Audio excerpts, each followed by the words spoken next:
ना कोई उसके सामने गर्म चीज़ रख दो तो वो उसको गुस्सा आता, ठंडी चीज़ रख दो तो वो प्रभावित हो जाता। कुछ भी कर दो, एक व्यक्ति खड़ा हो जाए या 1000 व्यक्ति 100 व्यक्ति खड़े हो जाए तो भी मिरर को कोई फ़र्क ना भारी होता ना हल्का होता।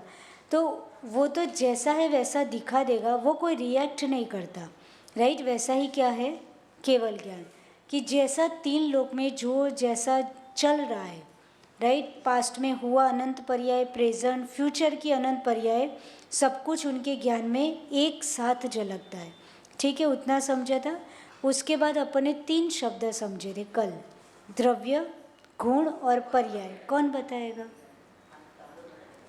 द्रव्य, गुण, पर्याय कौन बताएगा?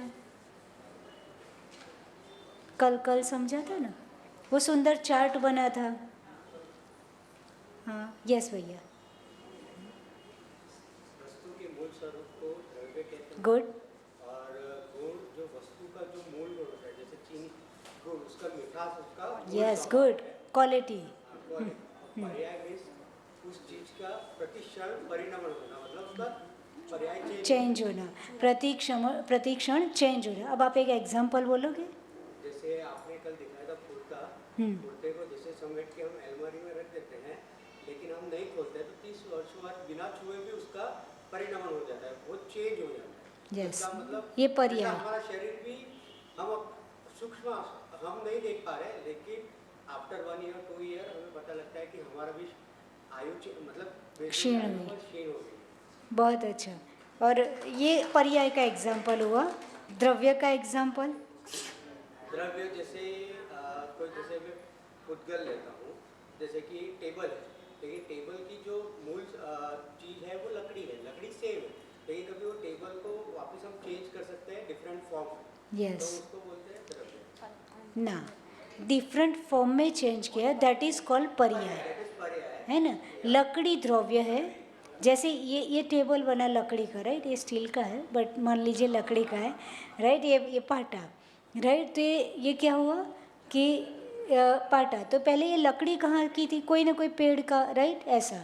तो लकड़ी शाश्वत है, लकड़ी द्रव्य है, वो टेबल फॉर्म में आ गई, कोई भी फॉर्म में आ जाए, पर वो क्या हो जाएगी? वो लकड़ी कहलाएगी, कि लकड़ी का टेबल। तो लकड़ी क्या हो गई? द्रव्य।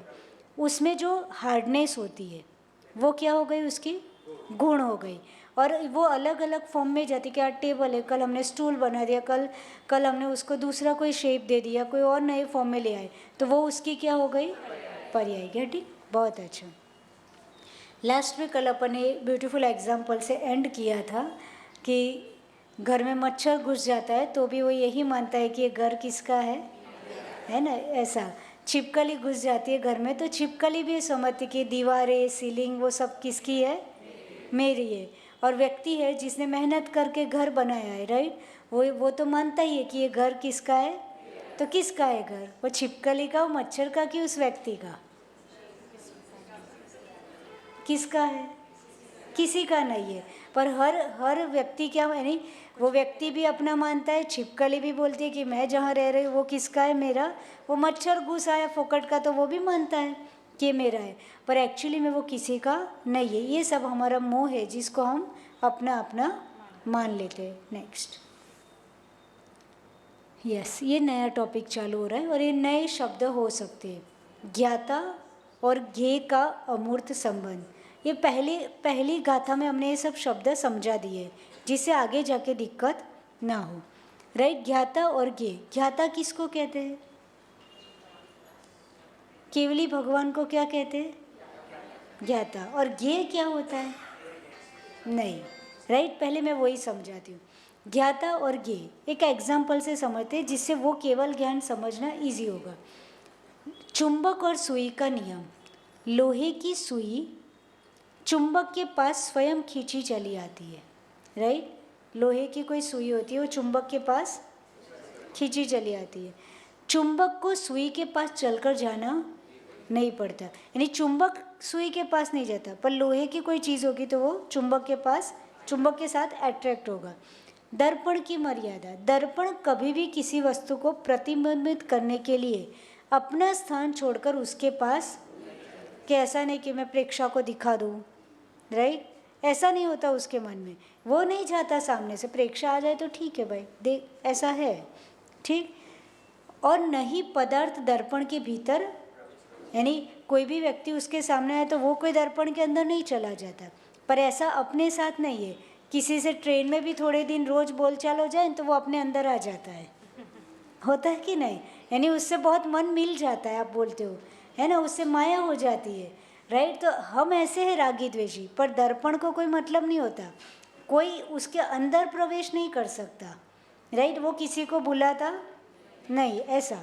निष्कर्ष, ज्ञाता का मतलब होता है मिरर है। मिरर क्या था? केवल ज्ञान, राइट? और घे का मतलब होता है यहाँ पे वो नीडल, नीडल कौन सी थी? वो लोहे की सुई, वो क्या हो गई? घे। और ज्ञाता कौन था? वो मिरर अथवा वो चुंबक। समझ में आया? तो ज्ञाता घे के पास नहीं जाता, यानी केवल ज्ञानी दुनिया के पास नहीं जाते, दुनिया उनके ज्ञान में झलकती है। अरे गेटिंग?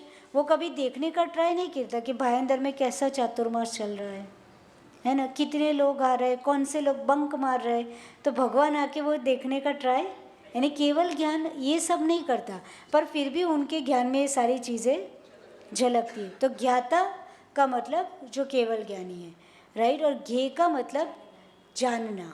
ज्ञे का मतलब क्या होता है? जानना, राइट? यानी सामने जो भी चीज़ रखी है वो पदार्थ को जो जानते, ये क्या हो गया? सामने वाली वस्तु, ये तीन लोग उनके लिए क्या हो गया? ये हो गया। और ज्ञाता कौन है? जो जानता है। तो जानता कौन है तीन लोग को? केवल ज्ञानी। और जितनी भी तीन लोग के चराचर पदार्थ है वो उनके लिए क्या हो गए? ये हो गए। समझ में? ये सारे शब्द हम सुने होते हैं कभी कभी, पर ऐसे भारी लगते कि ये तो हमारे आउट ऑफ सिलेबस है, ऐसा कभी कभी मान लेते कि ये सब थोड़ी पढ़ा जाते, तो बड़े टफ काम है। टफ है क्या? इजी है ना। जैसे लोहे की सुई थी, नीडल, वो क्या थी? ज्ञाता की गे। और चुंबक ज्ञाता, राइट? वो चुंबक उसको नहीं बुलाएगा तुम आओ, पर वो लोहा वहाँ पे जाएगा। तो ज्ञाता दैट मीन्स यहाँ केवली भगवान, और पूरे तीन लोग के सारे समस्त चराचर पदार्थ क्या हो गए? गे। समझ में आया? Fine, next. यस, ज्ञाता और गे का मिलन कैसे? गे, यह पर्याय प्रति समय बदल रहा है, उसे स्थिर रोकने या अपनी इच्छा अनुसार चलाने का प्रयासी अज्ञान और क्या है? दुख है। यानी कोई व्यक्ति ये सोच ले कि मैं 70 ईयर्स 80 ईयर्स का भी हो जाऊँ तो भी मैं 18 ईयर्स जैसी दिखूँ, तो इज इट पॉसिबल? राइट? यानी कई लोग ऐसे ही सपने देखते हैं, हम तो कॉस्मेटिक यूज़ करेंगे, हम तो ब्यूटी पार्लर जाएंगे, हम तो वो प्रोडक्ट्स यूज़ करेंगे, वो हम तो हमेशा वैसे के वैसे ही दिखेंगे। तो पॉसिबल है? नहीं है। तो वही चीज़ लिखी है कि यह पर्याय प्रति समय बदल रही है, उसे स्थिर, यानी उसको स्थिर रोकना कि भाई नहीं, ऐसा नहीं, ऐसा नहीं चलेगा, ऐसा ही रहेगा। स्थिर रोकना या अपनी इच्छा अनुसार चलाने का प्रयास ही क्या है? अज्ञान और दुख है, राइट? हम अज्ञानता में जीते, अरे आવું કેમ થઈ ગયું, राइट? ऐसा नहीं होना चाहिए, पर वो तो होना है, क्योंकि परिणमन तो हर चीज़ का हर समय हो रहा है, वो तो बदलना है, और हम उसको एक्सेप्ट नहीं करेंगे तो क्या होगा? अज्ञानता के कारण एक्सेप्ट नहीं करते हैं, और नहीं एक्सेप्ट करते हैं तो दुख होता है कि नहीं? होता है। ज्ञाता, अपनी चेतना को उस महादर्पण की तरह बनाओ। नीचे, पुरुषा सिद्धि उपाय का परम संदेश, जो सब जाने, सब देखे, सबको झलकाए, परंतु किसी में उलझे, राइट? कितना अच्छा लिखा, सब जाने, पूरे तीन लोग को जानते हैं विनस भैया, कौन जानते हैं? केवली भगवान, राइट? सबको जाने, सबको देखे, देखते हैं तब तो जानते हैं, सबको देखते हैं, सबको जानते हैं, राइट? सबको झलकाए, उनके ज्ञान में सब झलकता है, परंतु किसी में भी उलझते, कितनी बड़ी बात है ना? और अपनी कंडीशन क्या है? हम तो कहीं पे भी किसी की भी बात चलते हैं तो वहाँ जंप मार के वहाँ गाइडेंस एडवाइस मैनेजर की तरह एडवाइस देने लगते हैं कि नहीं? कि जैसे सारी बुद्धि अपने पास ही हो, है ना? यानी कहीं पे भी कई लोगों की आदत होती है, कोई बात चल रही है तो वहाँ जाके ऐसा नहीं, ऐसा करो, करते हैं कि नहीं? तो तुम क्यों बीच में पड़े भाई? क्यों उलझे? तुम्हारा कोई कनेक्शन था? तुमसे किसी ने पूछा था किसी ने ज्ञान मांगा था क्या? और तुम बिना फोकट की क्या हर जगह सलाह ही देते रहते हो, है ना? तो ये तो बहुत अपर लेवल, हाईएस्ट लेवल है। समझ में आया? 3 लोग दिख रहे, 3 लोग उनके ज्ञान में झलक रहे, सबको जान रहे, पर फिर भी किसी में उलझते नहीं है। वही ज्ञान का निर्मल दर्पण है और वही मुक्ति का मार्ग है। यस, नेक्स्ट फिर से आया क्या? नेक्स्ट PDF खोलनी पड़ेगी। पूरी हो गई क्या? हाँ, तो नेक्स्ट PDF खोलनी पड़ेगी। गाथा नंबर 2। थोड़ा ऊपर ले जाओ। नहीं, ये बीच में से है भैया, ऐसे मत करो, बैक आ जाओ। ओके, ठीक है, आ गए ना? ठीक। तो देखो पहली गाथा हाँ जी बोलो।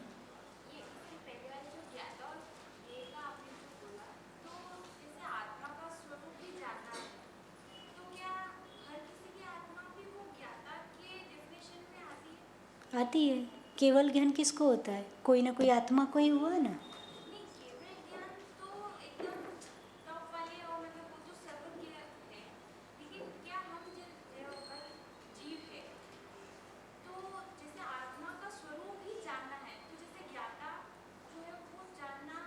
हाँ, आ सकती है ना? यानी आत्मा है, उसका स्वभाव ज्ञाता दृष्टा है, राइट?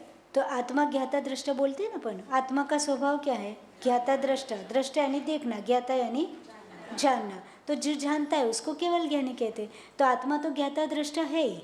और ये आत्मा पूरी झरने में जो जो जिस चीज़ को देखती है, राइट?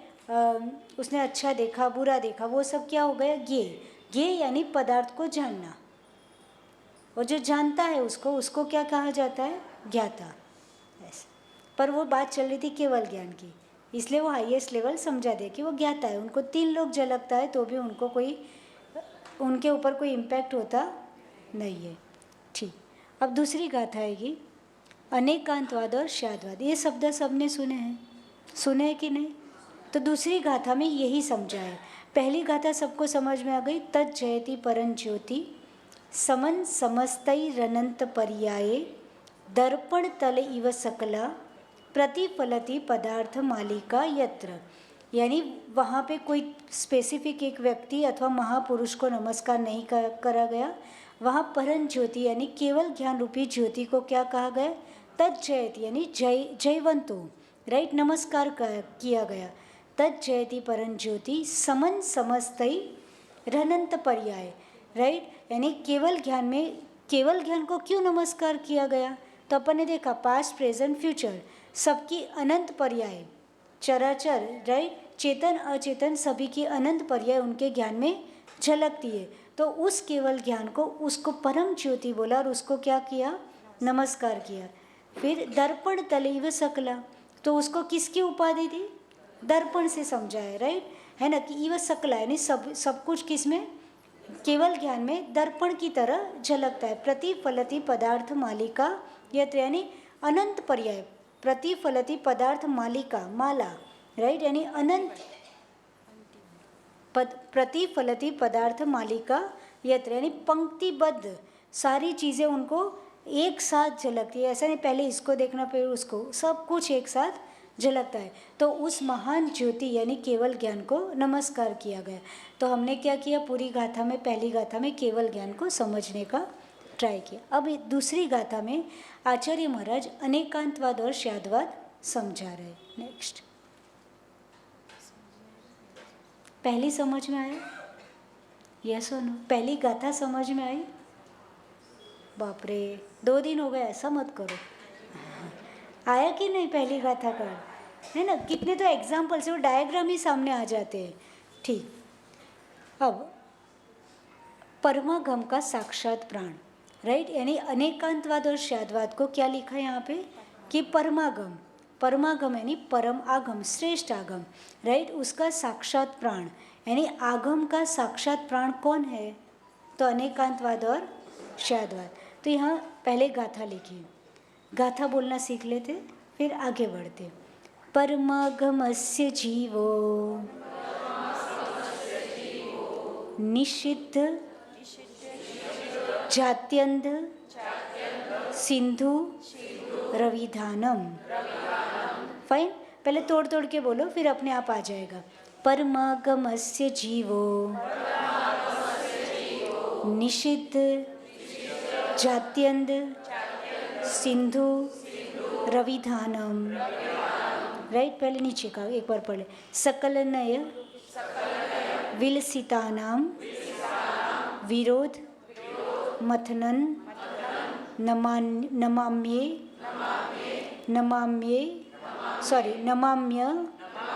नेकांतम। फिर से, परमागमस्य जीवो निषिद्ध जात्यंध सिंधु रविधानम। निषिद्ध जात्यंध सिंधु रविधानम। सकलनय विलसितानां विरोध मथनन नमाम्य नेकांतम। उसमें से अनेकांत शब्द निकलेगा। राइट, विरोध मथनन नमाम्य नेकांतम, नमाम्य नेकांतम। आ गए? अब मैं नहीं बोलूँगी, आप बोलोगे। हाँ,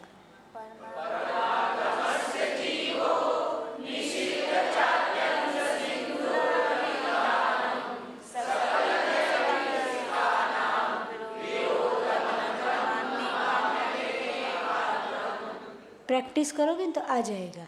ठीक, अब नीचे थोड़ा समझते। जो एकांगी और अधूरे दावों का पूर्णतः क्या करता है? खंडन। कौन करता है? अनेकांतवाद। राइट, कि अधूरी अधूरी बातों को क्या करता है? खंडन। अथवा जो एकांगी यानी एक अंग को ही क्या मानता है? सही मानता है। और ये अनेकांतवाद और स्याद्वाद इतने अच्छे प्रिंसिपल है कि यदि हम उसको ठीक ठाक से समझ लेना और मानने लग जाए तो घर में कभी झगड़े नहीं हो सकते, है ना। यदि हम अनेकांतवाद को समझ गए, ऐसा मत सोचो कि अनेकांतवाद सिर्फ पढ़ने का सब्जेक्ट है, कि वो धर्म का सब्जेक्ट है, वो जीवन में उतारने का सब्जेक्ट है। और अनेकांतवाद और स्याद्वाद को इंटरनेशनल लेवल पर इस प्रिंसिपल्स के यूज़ किए जाते हैं। आपको पता है, आप जैन हो के इसका अर्थ नहीं समझते होंगे शायद, पर इंटरनेशनल लेवल पर जो बड़ी बड़ी यूनिवर्सिटीज़ होती है अथवा बड़े बड़े लोग हैं, वो उनकी खुद की और देश की प्रॉब्लम्स को शॉर्ट आउट करने के लिए इस प्रिंसिपल्स पे चलने लगे लोग। समझ में आया? तो अनेकांतवाद समझना बहुत ज़रूरी है। एज ए जैन हमको पता ही होना चाहिए कि ये नहीं पता है तो आप परमागम को अच्छे से नहीं समझ सकते। आप अपनी बात को ही पकड़ के बैठ जाओगे, और अपनी बात को पकड़ना एकांत है, और एकांत सबसे पहला मिथ्यात्व है ना। इसलिए समझना जरूरी है। तो जो एकांगी और अधूरे दावों का क्या करता है? पूर्णतः कौन? अनेकांतवाद। जो समस्त दृष्टिकोणों यानी नयों के आपसी विरोध को शांत करता है। ये आगे आएगा। अभी ये सब नए और नए नए शब्द देख के डरना मत, आगे जाके एक एक शब्द सॉल्व हो जाएंगे। ऐसे सर्वव्यापक अनेकांत रूपी स्याद्वाद को भावपूर्वक, है ना। आचार्य महाराज की बुद्धि देखो। सबसे पहले किसको नमस्कार किया? केवल ज्ञान को। अब किसको नमस्कार किया? अनेकांतवाद और स्याद्वाद को। नेक्स्ट, ठीक। कृतज्ञता गुण की दुर्लभता। जैसे किसी निर्धन को बहुमूल्य रत्न मिलना दुर्लभ है। कोई गरीब व्यक्ति है, राइट, उसको कहीं से डायमंड मिल जाए ऐसा टफ होता है। वैसे ही अनंत गुणों के होते हुए भी जीवन में कृतज्ञता होना क्या है? अत्यंत दुर्लभ है। यही चीज़ आज के ज़माने में सबसे कम होती जा रही है। कृतज्ञता का मतलब होता है ग्रेटिट्यूड। कृतज्ञता का मतलब क्या होता है? ग्रेटिट्यूड। तो हमको हमारे जिनेंद्र भगवान के प्रति ग्रेटिट्यूड होना चाहिए, राइट। यहाँ आचार्य महाराज का ग्रेटिट्यूड देखो। उन्होंने सबसे पहले किसको नमस्कार किया? केवल ज्ञान को। नमस्कार करना दैट मीन्स ग्रेटिट्यूड, राइट। उन्होंने उसके बाद किसको नमस्कार किया? अनेकांतवाद और, है ना। केवल ज्ञान का बेस क्या है? परमागम का बेस ही अनेकांतवाद स्याद्वाद है। तो इसलिए ग्रेटिट्यूड बीच में समझाया है। कि वैसे ही अनंत गुणों के होते हुए जीव में कृतज्ञता होना क्या है, अत्यंत दुर्लभ है। जैसे व्यक्ति देखते हैं बहुत स्किलफुल है, टैलेंटेड है, पर वो फिर भी इज्जत नहीं कमा पाता है कभी कभी। क्यों नहीं कमा पाया? उसमें ग्रेटिट्यूड नहीं है। वो जब देखो तब आई करता है। क्या करता है? मैं मेरे कारण मैं आगे बढ़ा, मैंने ऐसा ना किया होता, मैंने इतनी मेहनत ना की होती, मैंने दिन रात एक ना किया होता तो मैं कभी आगे नहीं जाता। पर अच्छे लोग अपनी अच्छी क्रेडिट खुद पे नहीं लिखते, राइट। ऐसा बोला जाता है कि मेरे पेरेंट्स, मेरे फैमिली का सपोर्ट था, उसके कारण मैं आज इस लेवल पर आ पाए। साधु होते तो उनकी भाषा ऐसी होती कि आचार्य का आशीर्वाद था, है ना, पूर्वाचार्यों की कृपा है। अपन ने तो क्या किया? कुछ नहीं किया। तो ये कौन सी लैंग्वेज है? ग्रेटिट्यूड वाली लैंग्वेज। पर हम क्या ऐसा रखते हैं क्या? हम तो कुछ एक, है ना, हम तो इतने खराब हो गए कि लिखी किसी ने पोयम, लिखी किसी ने भजन, है ना, और लास्ट में आता है ना पंकज व्याकुल भयो, तो हम सब वो पंकज को तो बाजू में रख देते, सब अपना अपना नाम लगा देते। तो भाई तुमने लिखा है क्या? तुमसे लागी लगन वाला। समझ में आया? कृतज्ञता तो दूर की बात है, हम किसी का लिखा हुआ भी बदल बदल के अपना नाम लिख देते। भाई तुमने लिखा है क्या? यस और नो? नहीं लिखा ना। तो हम ऐसा करते ना, लास्ट में सब अपना अपना नाम बोल देते। कभी भी किसी का नाम हमको मिटाने का कोई अधिकार नहीं है। उसको निन्हव दोष क्या कहा जाता है? कौन सा दोष? निन्हव। आपने कभी जिससे पढ़ा है, राइट, आचार्य श्री बोलते थे एक शब्द भी हम किसी से पढ़े हैं तो उस व्यक्ति का नाम कभी नहीं छुपाना चाहिए, नहीं तो हमें निन्हव दोष लगते, अतिचार है। समझ में आया? हम कभी उस व्यक्ति से हमें कोई बात की जानकारी मिली, जिस व्यक्ति का नाम देना सबके बीच में सही नहीं है, ऐसा भी हो सकता है। कभी उस आफत में भी हम आ जाते, तो भी ऐसा बोलना चाहिए हमने किसी से सुना है अथवा हमने किसी से पढ़ा है। पर सारी क्रेडिट खुद पे नहीं लेनी चाहिए। यदि खुद ने किया है, बोला इट्स ओके, पर आपने नहीं किया है, आप किसी का एग्जाम्पल सुना रहे हो, राइट। किसी के वहाँ यूट्यूब पे से कुछ सुन के आ गए, यहाँ आके भाषण देने लग गए, यानी एग्जाम्पल देने लग गए, अथवा कहीं किसी को समझाने लगे, तो ईमानदारी तो ये है कि हम उस व्यक्ति का नाम बोल दें। आप नहीं बोल सकते तो बोल दो हमने कहीं से पढ़ा है, कहीं से सुना है। तो इतना हमारे में है क्या? हम तो इतना भी मैनेज नहीं करते ना, कुछ नहीं करते। हम तो किसी का कुछ उठा लेते, किसी का कुछ उठा लेते। आजकल तो कितना होने लगा, कवर पेज बदल जाता, ऑथर का नाम बदल जाता है और खुद का लग जाता। भाई उसके पास पावर है, पैसे है, सब कुछ है, उस बेस पे सब कुछ होने लगा है कि नहीं? आपको नहीं पता है कितने सारे दिगंबर शास्त्र कन्वर्ट हो गए, है ना, ऑथर बदल गए। समझ में आया? तो वो समझने से कोई फ़ायदा नहीं है, वो हमारी बेदरकारी है। हम कहाँ सो रहे थे? हमारा ग्रेटिट्यूड की कमी थी। हमारा जिनवाणी के प्रति इतना ग्रेटिट्यूड होता तो ये कभी बदलता नहीं। हमने देखा ही नहीं। हमें अपने, भैया इसकी आवाज़ थोड़ी बढ़ा दो, गला खींच रहा है। क्या होता है, हम देखते नहीं, क्षेत्र हमारे हाथ से चले जाए ना, फिर हम बस भर भर के जाते हैं। भाई तुम्हारी पॉपुलेशन कम है, मान लिया, तुम्हारे घर में आके तुमको किसने निकाल दिया बाहर? तुम्हारे घर में आके से तुम्हारी बहू बेटी को किसने चुरा लिया, है ना? तुम्हारे क्षेत्र ही क्यों जाते? पॉपुलेशन इधर भी कम है ना, पर हमारा पर्सनल नुकसान नहीं होता। कौन सा नुकसान होता? समाज का, क्षेत्रों का। क्यों? हम जगते ही तब है जब सब कुछ लूट जाए। फिर उतने में हमको वही काम करना आता है, नारा लगाना आता है, एक आध दिन अच्छी खासी बस भर के वहाँ चले जाएंगे, शांति से जाके वापस आ जाएंगे, तो क्या होगा? समझ में आए? तो ग्रेटिट्यूड की कमी है, देव के प्रति ग्रेटिट्यूड, के क्षेत्र चले जाना, राइट। शास्त्र के प्रति हमारा ग्रेटिट्यूड की कमी, वो विनय, वो सम्मान, वो आदर, राइट। और विनय सम्मान आदर का मतलब हम क्या समझते हैं कि सिर्फ उदक चंदन करके अर्घ चढ़ा लिया और घर चले गए, ये विनय है क्या? मंदिर में शास्त्र है, राइट। हम जब टाइम मिले एक ग्रुप मिलके क्या करें उसका, भाई क्या सिचुएशन है, कौन सा पेज जर्जरित हो रहा है, कहाँ पे दीमक लग रही है, कौन से पेजों को हमें संभालना चाहिए, किसको स्कैन करना चाहिए, ये सब करना चाहिए कि नहीं? ये ग्रेटिट्यूड है आपका। हम तो वो धवला जी होते हैं, दूर से ऐसे दर्शन कर लेते हैं, श्रुत पंचमी के दिन पूजा कर लेते हैं, है ना, वो मस्त अलमारी में सेलो टेप लगा के ऐसे, भाई प्राचीन ग्रंथ है, छूना मना है, तो क्या होगा? ये ग्रेटिट्यूड है क्या आपका? अरे वो कब तक रहेगा वो पेपर? वो पेपर कब तक चलेगा? उसकी भी एक एज होती है। पेपर चला जाएगा, आपके पास क्या बचेगा? आचार्यों की मेहनत तो पानी में। वो कितनी टिपिकल सिचुएशन में जंगलों में रह के उन्होंने ताड़पत्रों पर लिखा था, और हमने क्या किया? आज देखने तक का हमारे पास टाइम नहीं।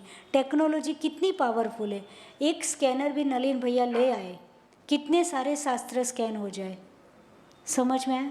और नलिन भैया का मतलब एनीवन, है ना, अच्छे से अच्छा 35-40 हज़ार का स्कैनर आ जाता। आप आराम से 2-3 हज़ार ग्रंथ स्कैन कर दो, तब तक उसकी क्वालिटी मस्त रहती, तो क्या नुकसान है? समझ में आया? और स्कैन करना कौन सा खेल है कि नहीं?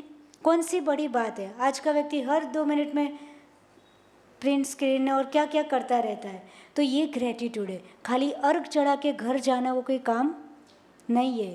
वो तो ठीक है भाई, तुमने एक विनय रख ली जो बचपन से सिखाया था, पर हमेशा बच्चे बने रहना सही बात नहीं होती।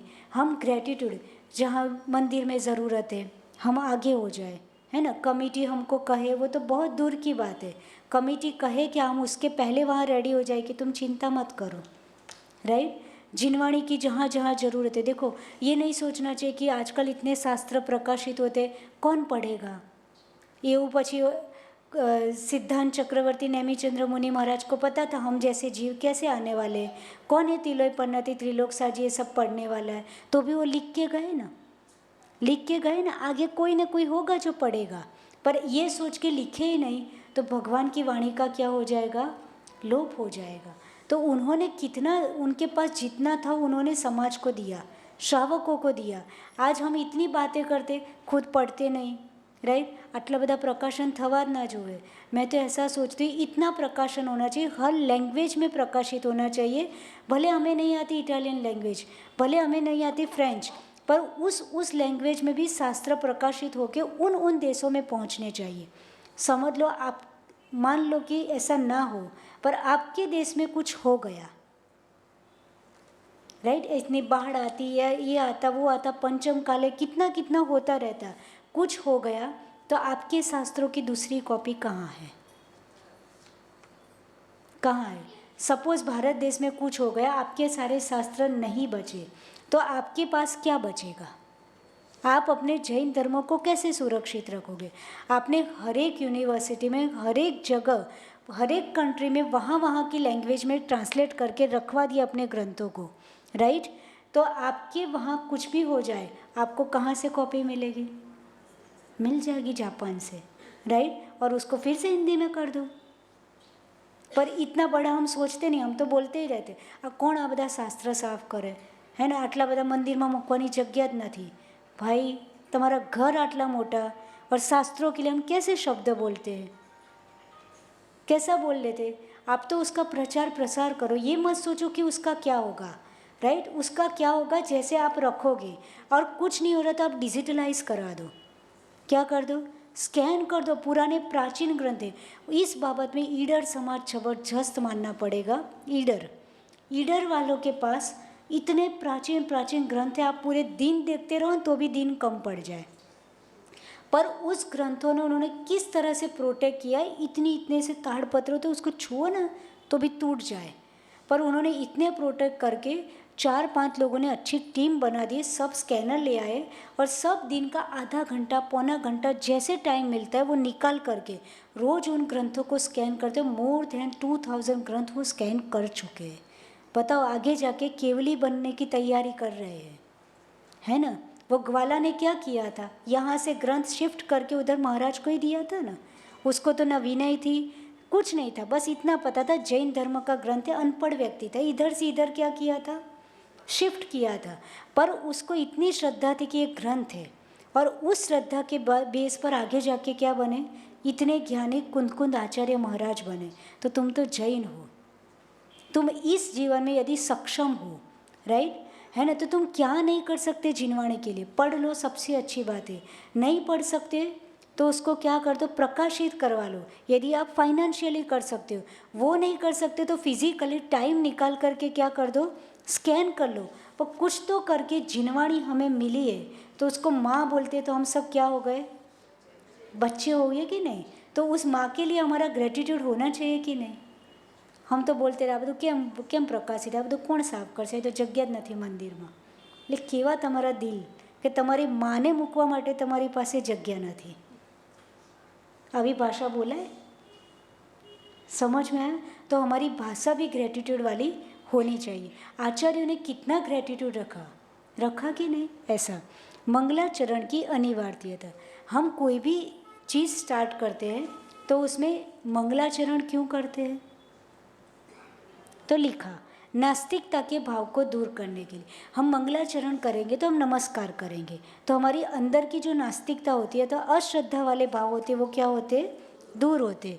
श्रेष्ठ शिष्टाचार का पालन, ये मैनर है। ये क्या है, मैनर है कि भाई तुम जिस आचार्य महाराज ने इतना बड़ा ग्रंथ लिखा, राइट, तो उस आचार्य महाराज को हमने जयकारा बुला दी, वो भी क्या है, जैसे अपन ने बोला ना आचार्य अमृतचंद्र स्वामी महाराज की जय, भाई हमने किससे पढ़ा, आचार्य विराग सागर महाराज जी से, राइट, तो उनकी जयकारा। तो ये हमारी क्या है, शिष्टाचार है, मैनर है, उसको कभी नहीं भूलना चाहिए।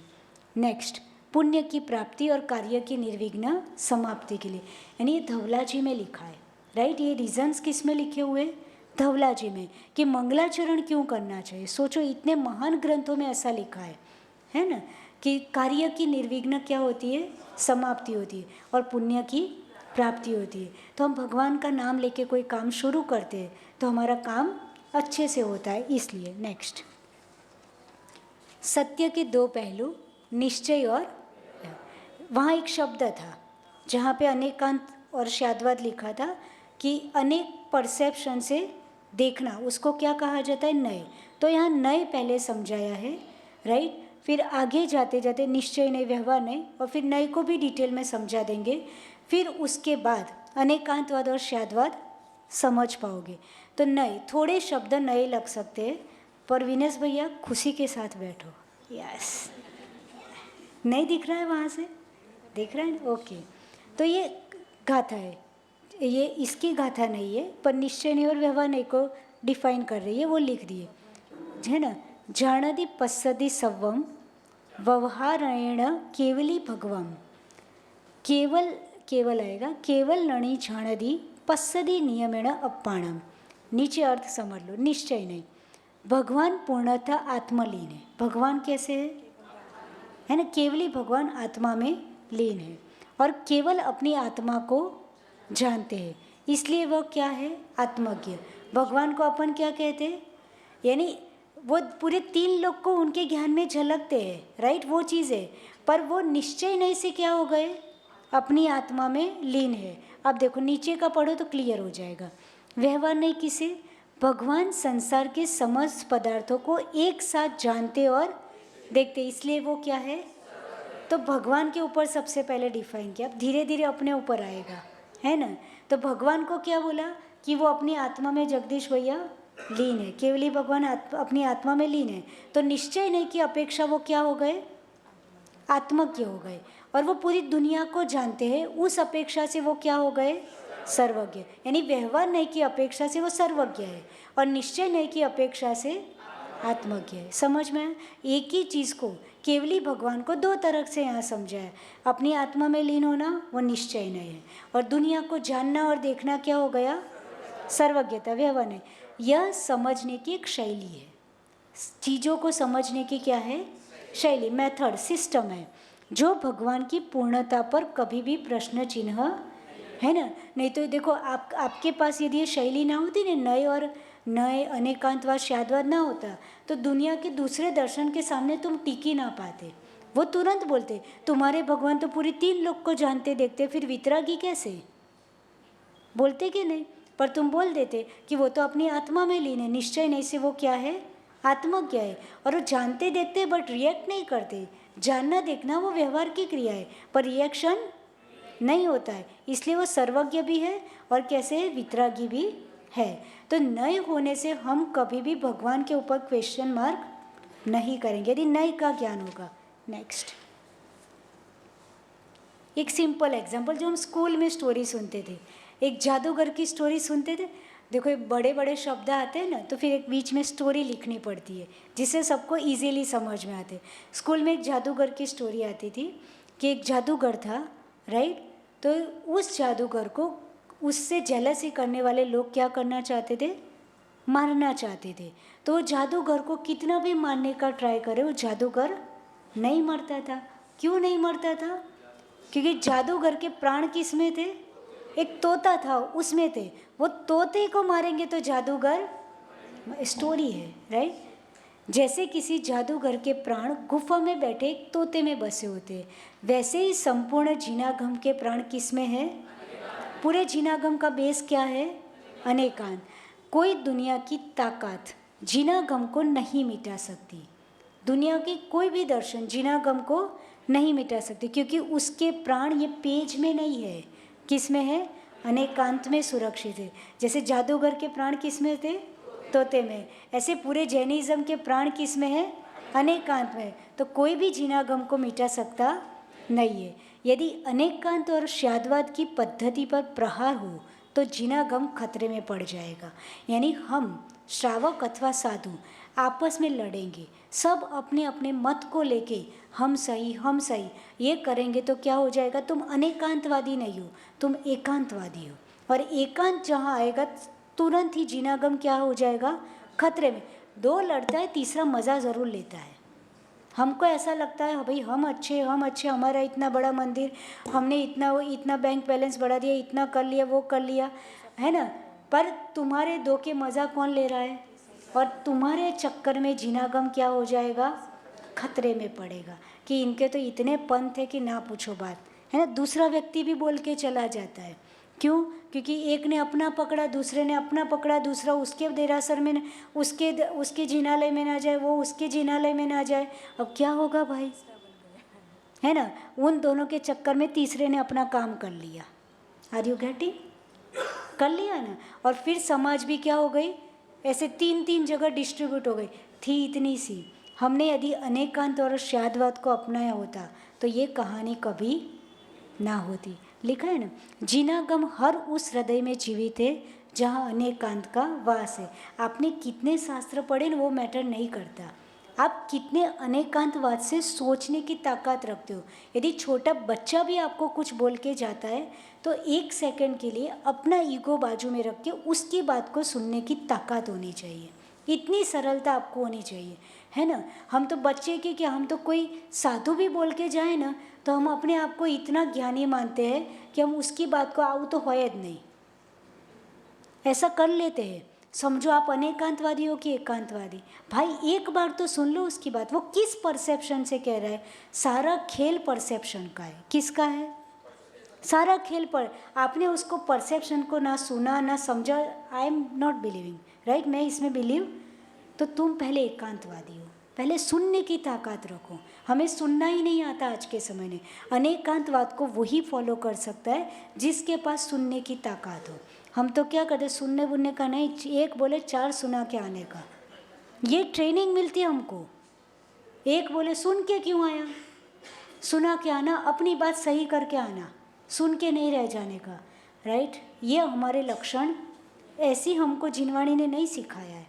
तुम्हें अपनी बात को प्रूव करना है पर दूसरे की भी सुनना है।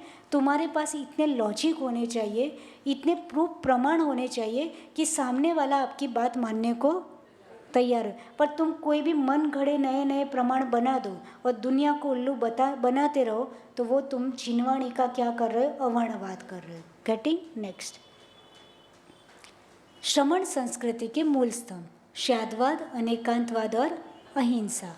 वाणी में श्यादवाद, सत्य का अपेक्षा कुछ और सही अपेक्षाकृत, है ना, टाइपिंग मिस्टेक, सत्य का अपेक्षाकृत और संयमित कथन। यानी श्यादवाद शैली क्या करती है, अपेक्षाकृत। अपेक्षा यानी जैसे ये बुक जिनवाणी है, राइट। अब मैं बोलूँ इसका कलर कौन सा है, कौन सा कलर है, वाइट है, राइट। मैं बोलूँ लाल है, अच्छा मैं बोलूँ ब्लैक है, एम आई राइट और रॉन्ग? सही से बताना, आप कुछ भी बोलोगे फंसोगे, इसलिए सोच के बोलना। मैं बोलूँ इसका कलर ब्लैक है, एम आई राइट और रॉन्ग? है ब्लैक है कि वाइट है कि रेड है? देखो, वाइट भी है, सिल्वर भी है, रेड भी है, ब्लैक भी है। अपेक्षा लगाना सीखो भाई। कवर देखोगे तो कौन सा है? सिल्वर है। उसमें छोटे छोटे रेड रेड कलर के फ्लावर बने हैं तो वही रेड है। और मैं टेक्स्ट को देखूंगी तो कौन सा है? पर हमारी बुद्धि तो एक ही चलती। और ऐसा पूरे जीवन भर चलता। घर में हमको किसी ने कुछ कहा, ના ના હું કહું એ જ સાચું, તને શું ખબર ધૂપમાં બાલ કાળા કર્યા છે? अच्छा सफ़ेद કર્યા છે? धूप में थोड़ी बाल सफ़ेद किए, तुम्हें क्या पता, बोलते ना बड़े लोग। हम सुनते ही नहीं है सामने वाले की। और बच्चे बोलते તમે क्या ભણ્યા છો? ભણ્યા तो અમે જ છીએ, राइट? तो ये क्या हो गया? ये अनेकांतवाद है। ये घर में जाना चाहिए। ये पढ़ाई ऐसे सिर का भार नहीं है, ये घर सुलझाता है, जीवन हमारा सुलझा देता है। बड़ों को ये अभिमान होता है कि हमें पता है कि कैसे कैसे मेहनत करके पाई पाई इकट्ठी की है, राइट? तुम तो उड़ाते रहते हो ऐसा वैसा, है ना? वो समझाना बात अलग है, पर ज़माना बदल गया, वो भी समझना पड़ेगा। और नहीं समझोगे तो क्या हो जाएगा?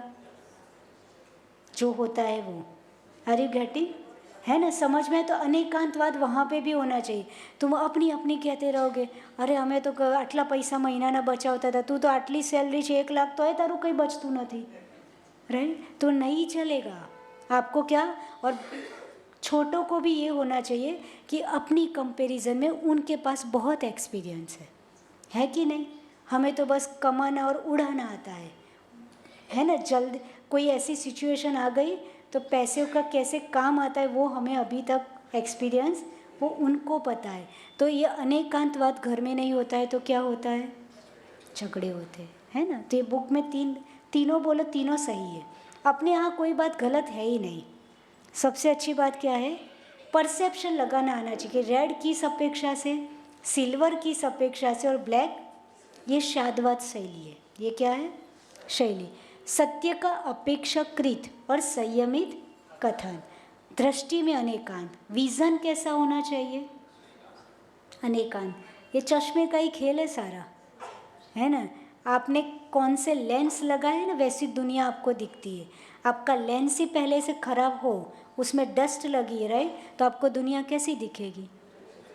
રહેવા દે મારે તો ઓલા સાધુ પાસે નથી જવું, એમને શું આવડતું હશે, उनके पास क्या है, ऐसे विचार आ जाते हैं, है ना? ये तीव्र पाप कर्म का उदय है। अरे मैं तो बोली सिर्फ यहाँ से उठा के यहाँ पत्थर के दाने रख के भी कोई माला गंडा है ना तो भी वो सबसे बड़ा पुण्यशाली जीव है। वो जो कंकड़ है ना, कंकड़ वो भी मंत्रित हो जाते हैं।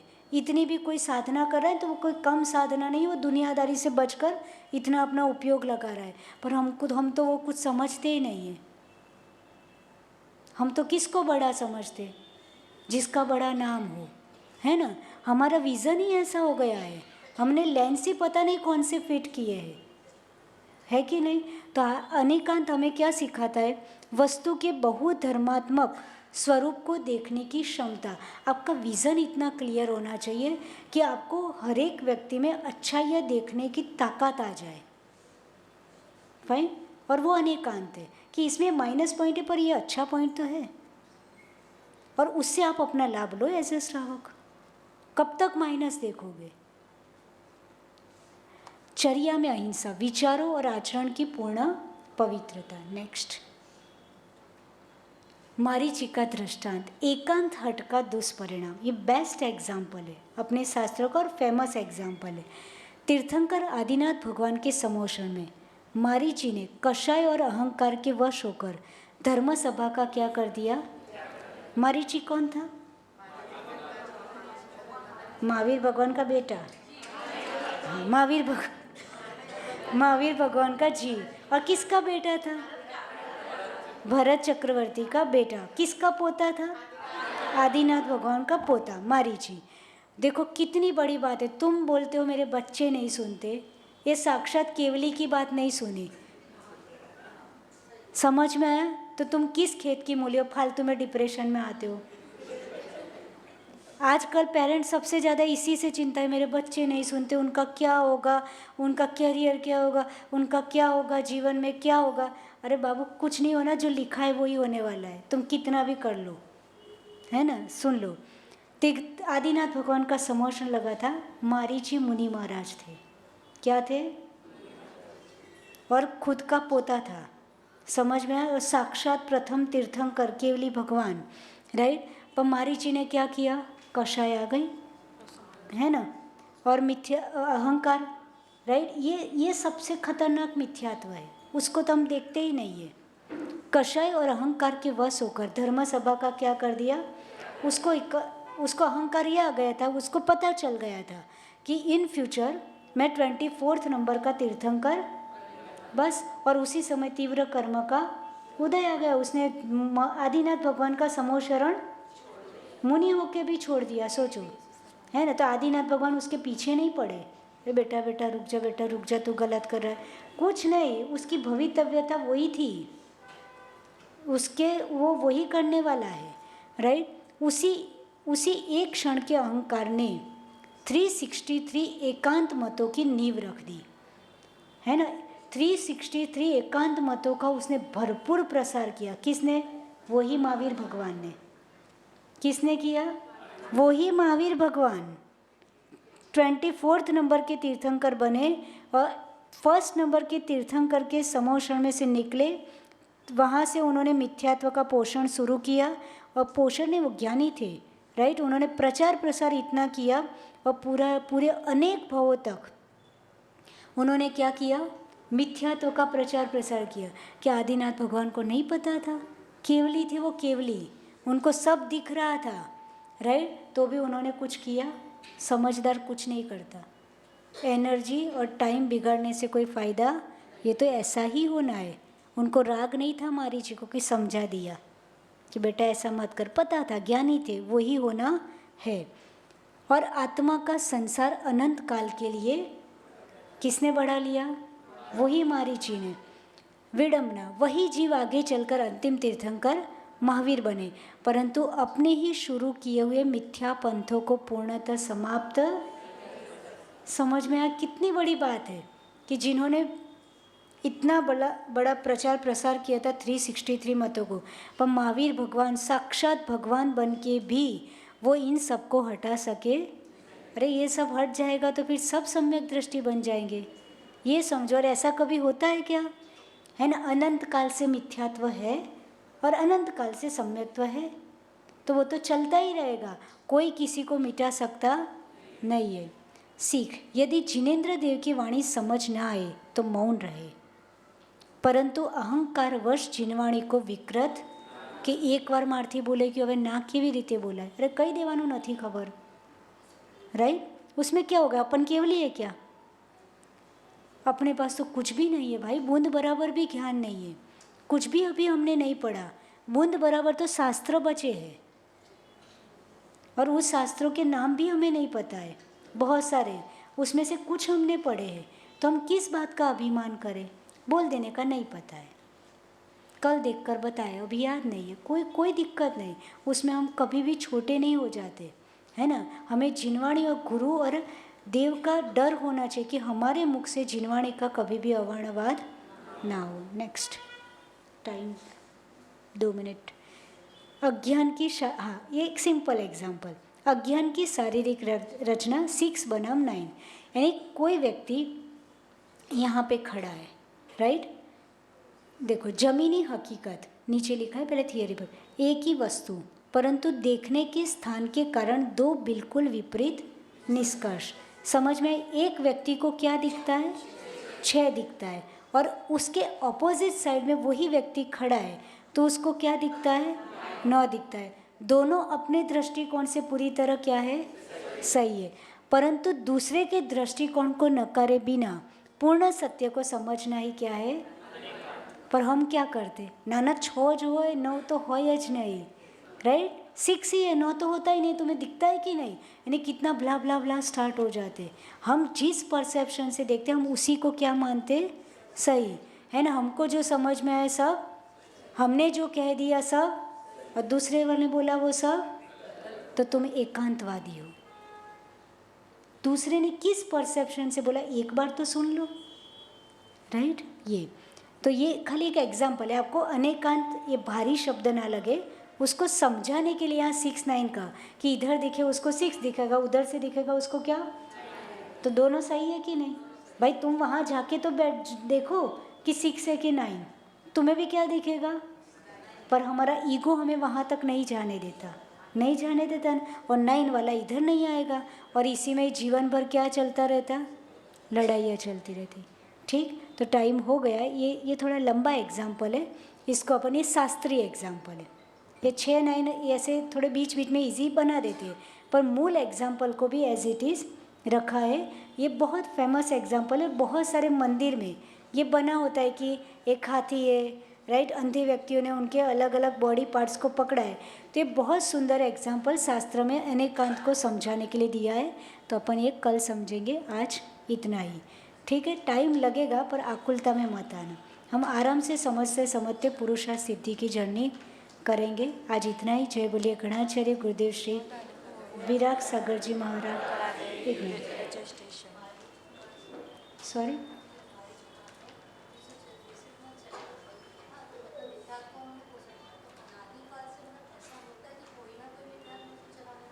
नहीं, देखो मिथ्या तो अनादिकाल से है, राइट। नहीं होता तो सबका मोक्ष हो जाता भाई, सम्यक तो होता तो आगे के रास्ते खुल जाते। मिथ्यात्व अनादिकाल से 363 मत पहले से ही होते हैं, पर मारीची बदनाम हो गया, समझ में आया है ना, उसने प्रचार प्रसार किया था। देखो जैसे कोई ज्ञानी व्यक्ति होता है ना, अब वो ज्ञानी व्यक्ति तुम्हारे बीच में से हट जाए ना, तो वो तुम्हारी चीज़ों को इतना खराब कर देगा कि ना पूछो बात, क्योंकि उसके पास स्किल है, उसके पास टैलेंट है, उसके पास ज्ञान है, राइट। पर वहाँ से उसका बिगड़ गया तो वो क्या करेगा, बाहर जाके अपना मत खड़ा रखने के लिए वो सक्षम है हर तरह से, तो वो क्या करेगा, अलग अलग स्ट्रेटजी से वो दूसरे मतों का क्या कर देगा, प्रचार प्रसार कर देगा। तो तुम्हारा मत क्या हो जाएगा, सामने थोड़ी दिक्कत में आएगा, आएगा कि नहीं। ऐसा होता है ना, बहुत स्किलफुल व्यक्ति है, जैसे अमेरिका ने लादेन को पाला था पहले, लादेन को लादेन बनाने वाला कौन था, अमेरिका था, पता है। यानी अमेरिका ने उसको आतंकवादी बनाया था, उसको ऐसे ज़बरदस्त ट्रेन करने वाला अमेरिका था, पर उसका वो ट्रेन हो गया, बहुत ज़बरदस्त हो गया, स्किलफुल था, टैलेंटेड था, दिमाग था। अब अमेरिका से उसका कुछ हो गया तो वो किस पे भारी पड़ गया, बस यही समझ लो, आया ना समझ में। तो टैलेंट हो किसी के पास, वो सही जगह से हट जाएगा ना, वो दूसरी जगह के जाएगा, फिर इतना प्रचार प्रसार कर लेगा कि तुम पर भारी पड़ जाएंगे।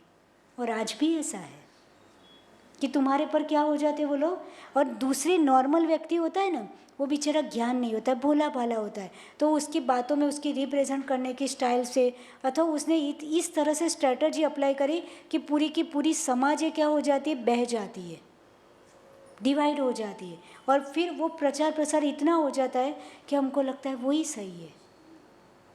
Are you getting. तो ये सब चलता आ रहा है, अनादिकाल से ये सब चलता रहा है। और मारीची आदिनाथ भगवान का पोता था, तो जितना बड़ा व्यक्ति गलत काम करता है ना, उतना ही बदनाम हो जाता है, कहानी वो है। बाकी आज तक अनेकों लोगों ने किया है, राइट। पर उसने तो महावीर भगवान बन के नाम कमा लिया, अपना क्या, वो तो फिर भी पुरुषार्थ करके और काल लब्धि और पुण्य और वो तीर्थंकर प्रकृति का बंद की, बाद में महावीर भगवान करके तपस्या करके मोक्ष चले गए। और पुण्य आज उन्होंने जीवन भर के लिए 24 में नाम अंकित हो गया। हम और आप जैसे लोगों का क्या, यदि हमने जीववाणी का वर्णवाद किया, हमारा तो कोई स्कोप नहीं है।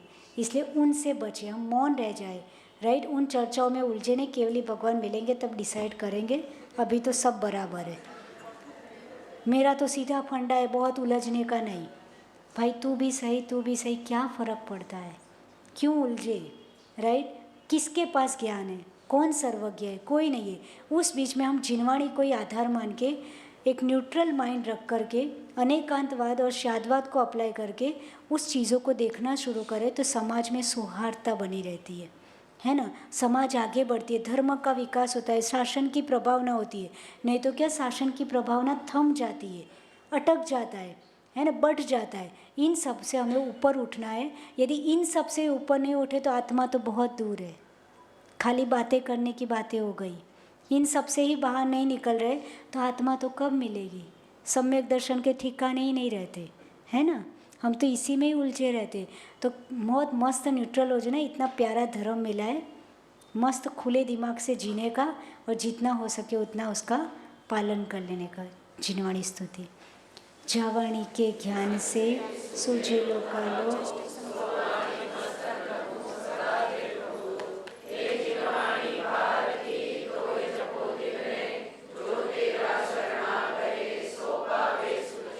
देव भजो अरिहंत को, गुरु सेवा निर्घ्रम, दया धर्म पालो सदा, यही मोक्ष का